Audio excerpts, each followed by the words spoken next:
안녕하세요. 저는 서울의 게스트하우스를 운영하고 있는 30대 후반 여자입니다. 40대 초반의 남편과는 6년 전에 시골을 옮고 현재 아이는 없는 상태입니다.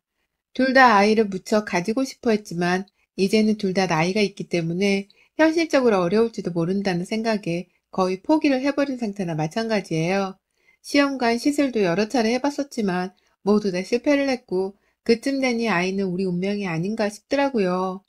슬픈 와중에 주변을 둘러보면 모두가 자기 아이 하나쯤은 가진 채 행복하게 살고 있었기 때문에 우울하고 괴로웠던 순간들도 참 많았습니다.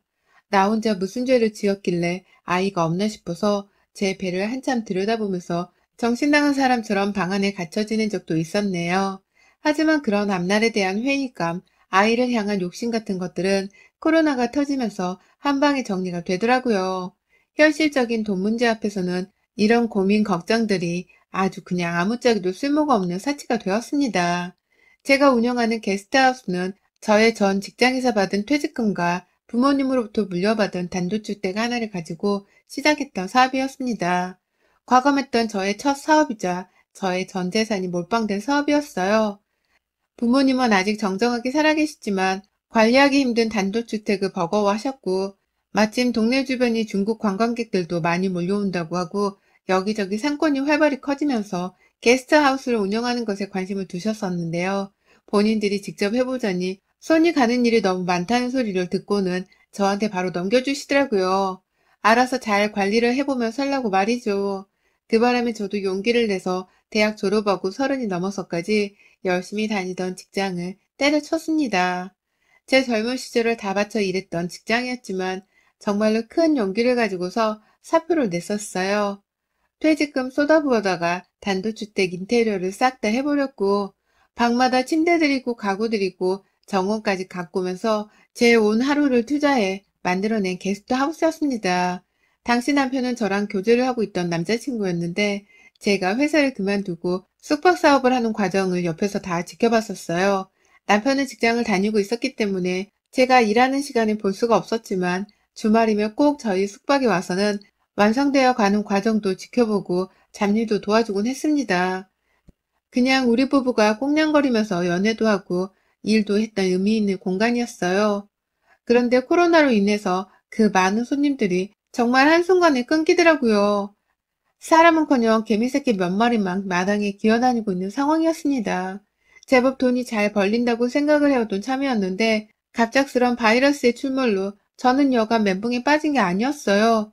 아이 문제로 개인적인 마음고생했었던 와중에 사업까지 그 모양이 돼버리니 난감했습니다. 나한테 죽으라는 소리인가 싶기도 했습니다. 다행히 친정 부모님의 연락과 말씀으로 어떻게든 정신은 부여잡고 살 수 있었어요. 사실 아이 문제로 인해서 남편과는 결혼 생활이 가면 갈수록 어색해져가고 남보다도 못할 정도로 멀어져만 갔었거든요. 함께 게스트하우스의 일을 도와주며 자기 일 마냥 신경 쓰고 애정을 쏟아붓던 남편도 어느 순간부터는 아이 문제를 핑계 삼아 신경질을 부리며 관심을 툭 끈더군요. 그러곤 꼭 네 일은 네가 알아서 해. 내가 와주길 바라지도 말고 내가 뭘 해주길 바라지도 마. 네 사업이니까 돈이 벌려봤자 네 직업으로 들어가잖아. 라면서 매정한 말을 하더군요. 우리 부부 사이가 좀 더 풍족하게 잘 살고자 하는 사업이었는데 남편은 꼭 네 사업인지 내 사업인지를 따져가며 저와 선을 그으려 했습니다. 사업의 수입을 나눠주지 않아서 그런가 싶어 용돈을 줄여 하기도 했었는데 돈만 받고는 입을 꾹 다물더라고요. 고맙단 소리 한 번 하지 않은 채 그 돈으로 자기 엄마만 모시고서 급기야 소고기까지 사주러 가더라고요. 나 엄마랑 밥 먹고 들어가. 라면서 퇴근길에 전화가 와서는 자기 혼자 시어머니를 만나 고기를 구워 먹고는 집으로까지 소고기 냄새를 아주 솔솔 풍기며 들어왔습니다. 맛있게 먹었어? 라고 모른 척 물어보면 남편은 네가 준 돈으로 라며 속 터지는 대답을 하곤 했죠. 그러면 아니나 다를까 시어머니는 문자가 와서 네가 애는 없어도 시어머니 호강을 시켜줄 줄 아는구나. 그래 그렇게 용돈도 팍팍 주면서 네 남편 키는 네가 살리고 살아야 하는 거다. 비록 애가 없어서 네 남편 키가 많이 상했을 테지만 돈이라도 아낌없이 쥐어주며 남편 대접 잘해줘라. 라며 꼭 남편을 거두는 잔소리를 하곤 하셨습니다. 정확히 따지자면 잔소리가 아닌 헛소리였죠. 그런 식으로 제가 고생해서 건네주는 돈을 입 꼭 다물고 받아먹더니만 저희 부모님을 위한 선물 하나 사줄 생각도 안 하고 저를 위한 근사한 외식 한번 해줄 생각을 하지 않는 남편에게 딱 코로나가 터지기 직전에 용돈을 끊어버렸어요. 그게 작년 초였죠. 무작정 용돈을 안 준다면서 남편은 마치 맡겨놓은 돈이라는 마냥 제게 화를 내기 시작했고, 그런 남편의 모습에 저는 더 진절머리가 나며 정이 뚝 떨어졌습니다. 그러던 와중에 갑자기 코로나가 찾아오게 되었고요. 그 바람에 제 사업이 잘 되지 않아 힘들어하니까 남편도 사람이긴 한 건지 용돈 문제는 더 이상 언급하지 않더라고요. 코로나 덕분에 오히려 남편하고의 신경전이 뚝 끊겨버리게 되었고, 저는 저대로 남편은 신경도 쓰지 않은 채 숙박일을 일으켜 보겠다며 밖에서 고군분투를 하고 살았습니다. 남편과 시어머니께 신경을 하나도 쓰지 않으니 제 정신 상태는 솔직히 이전보다 훨 맑아져갔어요. 보통 같으면 집에서 남편 눈치에 시어머니 전화 눈치까지 보면서 혼자 속 끓이는 일이 많았을 텐데, 일에 몰두를 하다 보니 그 누구도 신경이 쓰이질 않았습니다. 먹고 사는 현실적인 문제가 더 급한데 시무나 남편은 제게 아무짝에도 쓸모없는 것들이었으니까요. 그 사이 저는 저대로 외국인 관광객들이 아닌 국내 소비자들에게로 사업의 방향을 빠르게 전환시켜 그나마 손해를 덜 본 채로 밥벌이는 하고 살 수 있게 되었습니다. 전보다 분명 반값도 싸졌고 손해보는 일이 많았지만 내 일을 계속하고 있는 게 어디냐는 마음으로 정신을 붙잡고 열심히 일을 했어요. 하지만 제 일이 다시 잘 되기 시작하니 남편이란 놈이 옆에서 신경을 긁기 시작했습니다. 바로 잊혀졌던 그 용돈 문제로 말입니다. 가장 첫 시작은 바로 시어머니셨어요. 올 초부터 부쩍 저한테 전화를 하시더라고요. 그 전까지는 이러다 제가 숙박 사업을 쫄딱 말아먹고는 자기한테 돈이라도 꿔달라고 하는 게 아닌가 싶었는지 제게 통 연락도 하지를 않으셨거든요. 그런데 제가 막 집에서도 손님 상담 전화를 받고 예약이 바빠져 숙소에서 집까지 왔다 갔다 하는 걸 남편한테 들었는지 갑자기 올 초부터 부쩍 자주 연락을 해오셨어요. 처음에는 요즘 사업이 바빠졌다며? 다행이다. 뭐 일손 필요한 건 없니? 라며 문자가 와서는 제 사업이 어찌 진행되어 가고 있는지를 슬쩍 떠보시더라고요. 그 당시만 해도 전 우리 시어머니가 그렇게까지 쓰레기인 줄은 모른 채 단순히 안부 인사인 줄 알고서 네, 다행히 사업이 다시 바빠지기 시작했어요. 라면서 답장을 했어요. 그러자 시어머니는 기다렸다는 듯이 전화를 해서 말하시더라고요. 그래, 요즘 작년 한 해 동안 네 남편이 네 걱정으로 얼마나 밤잠을 설쳤는 줄 아니? 네가 좀 잘 챙겨줘라. 지갑도 비지 않게 두둑히 현금 좀 넣어놓고 집에서 풀떼기만 먹지 않도록 고기 반찬도 잘 만들어 내주고 라고 말이죠. 솔직히 그 말을 들으니 어른이셨음에도 불구하고 제 입에서 닥치란 말이 먼저 나올 뻔했습니다. 진짜 지 아들밖에 모르는 게 자랑인 줄 아는 시어머니의 무식함이 소름 끼치려고 하더라고요. 저희 남편은 코로나 터지고서 저한테 관심도 제대로 가져주질 않았습니다. 자기 용돈 문제로 신경질만 부리더니 코로나로 제 사업이 어려워진 걸 알고 나서부터는 아예 돈 얘기는 꺼내지 않은 채 무시를 하는 것으로 배우자인 절 방관했어요. 분명 먼저 저를 무시하고 돈 못 버는 능력 없는 여자를 본 건 남편이었습니다.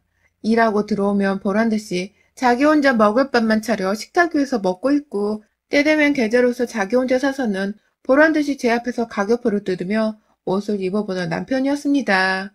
제 사업은 아예 망했다고 단정을 지은 것처럼 저에게 무시와 하찮은 표정으로 일관을 하기 바쁜 놈이었어요. 그런 남편의 모습을 보기가 너무 힘들어 저는 더욱 일에 매달렸고 결국 그러다 보니 일로 치유를 받으면서 남편을 신경 끄고 살 수 있었던 건데요. 시어머니는 아무것도 모르는 건지 이제 와서 다시 제게 남편의 지갑을 두둑하게 만들어주라는 소리는 하고 계시니 화딱지가 나더군요. 시어머니의 말씀엔 다 네, 네 하면서 시종일관 단답만 했습니다. 전화를 끊고서도 보란듯이 남편 지갑에 돈을 채워주지 않았고요.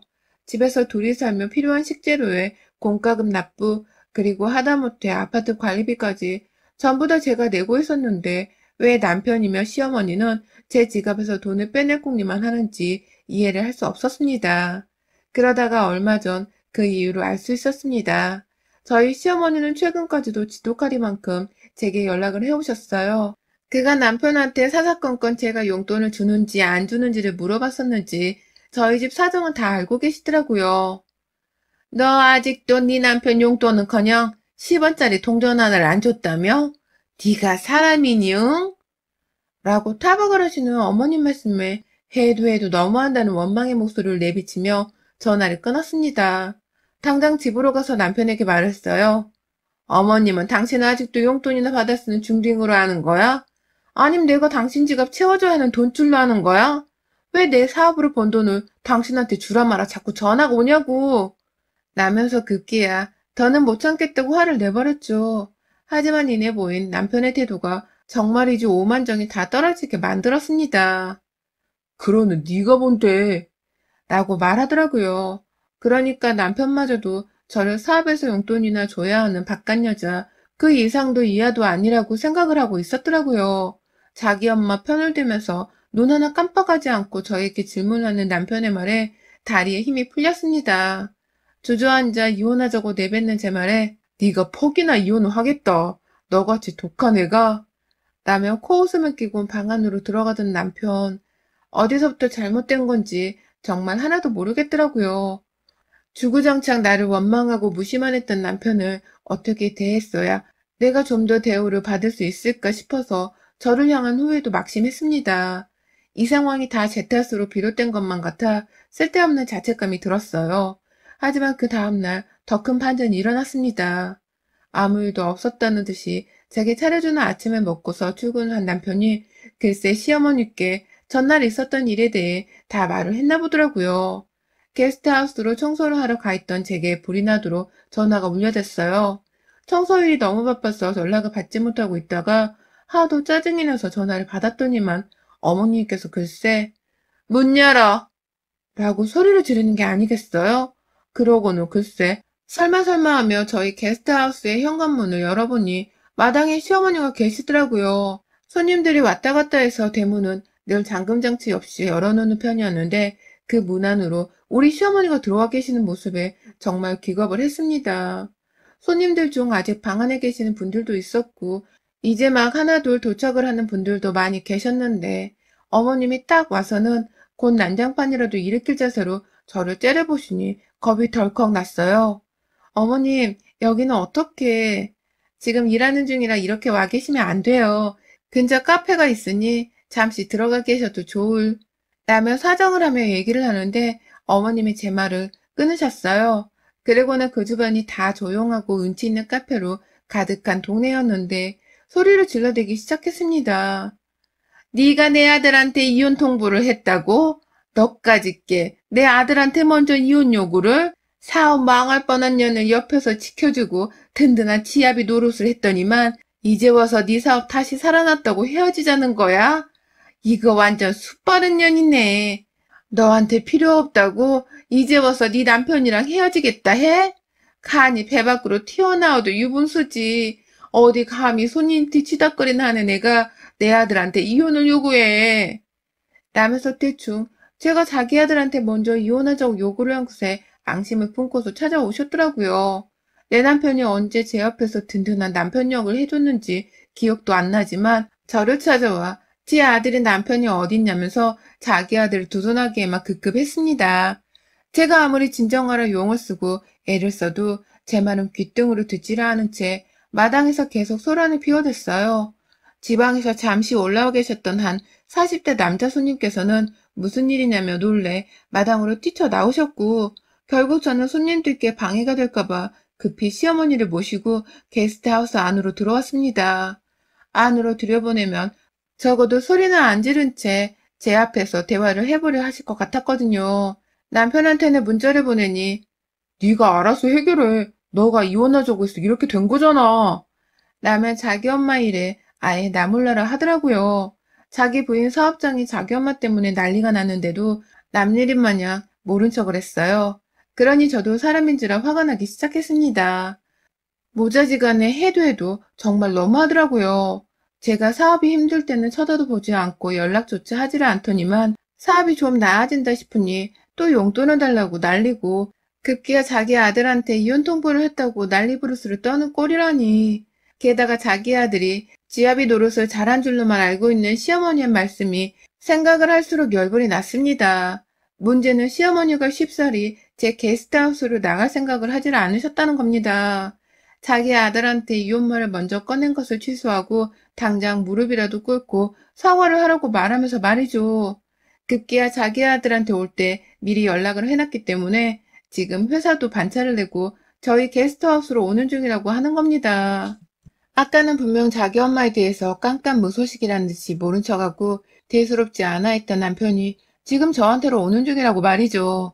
이제 보니 모자들끼리 서로 짜고 쳐서는 저를 한번 무릎이라도 꿇린 채 용돈이라도 받아보려고 아니면 기라도 죽여서 어떻게든 구워 삶아 보겠다고 작정을 한 듯 했습니다. 하지만 저는 당장 도움을 요청할 수 있는 사람들이 아무도 없었어요.